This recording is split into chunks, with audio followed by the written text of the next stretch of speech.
সিরিয়ায় ক্ষমতাচ্যুত president Bashar আল আসাদের অনুসারীদের সঙ্গে দেশটির সরকারি বাহিনীর সংঘর্ষে ১,০০০-এর বেশি মানুষ নিহত হয়েছেন। গতকাল শনিবার যুক্তরাজ্য ভিত্তিক সংস্থা সিরিয়ান অবজারভেটরি ফর হিউম্যান রাইটসের পক্ষ থেকে এ তথ্য জানানো হয়। সংশ্লিষ্টদের মতে সিরিয়ায় ১৪ বছর আগে গৃহযুদ্ধ শুরু হওয়ার পর এটি দেশটির অন্যতম মারাত্মক সংঘর্ষের ঘটনা। Syrian observatory for human rights জানায়, সিরিয়ার উত্তর পশ্চিমাঞ্চলীয় লাতাকিয়া প্রদেশে আসাদ অনুসারীদের সঙ্গে দেশটির সরকারি বাহিনীর মধ্যে গত বৃহস্পতিবার সংঘর্ষ শুরু হয়। ২ দিনের লড়াইয়ে সেখানে ১,০০০-এর বেশি মানুষ প্রাণ হারিয়েছেন।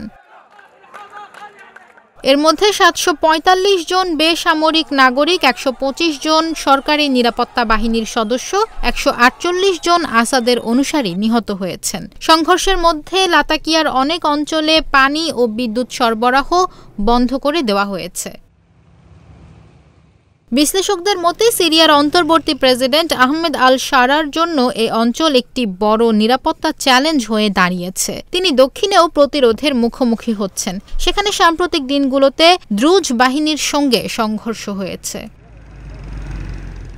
ব্রিটিশ সংবাদ মাধ্যম বিবিসির এক প্রতিবেদনে বলা হয়, ক্ষমতাচ্যুত সাবেক প্রেসিডেন্ট বাশার আল আসাদপন্থী আলাউইথ বিদ্রোহীদের আত্মসমর্পণের আহ্বান জানিয়েছেন সিরিয়ার নতুন প্রেসিডেন্ট আহমেদ আল শারা। আত্মসমর্পণ না করলে কঠিন পরিণতি ভোগ করতে হবে হুমকি দিয়েছেন তিনি।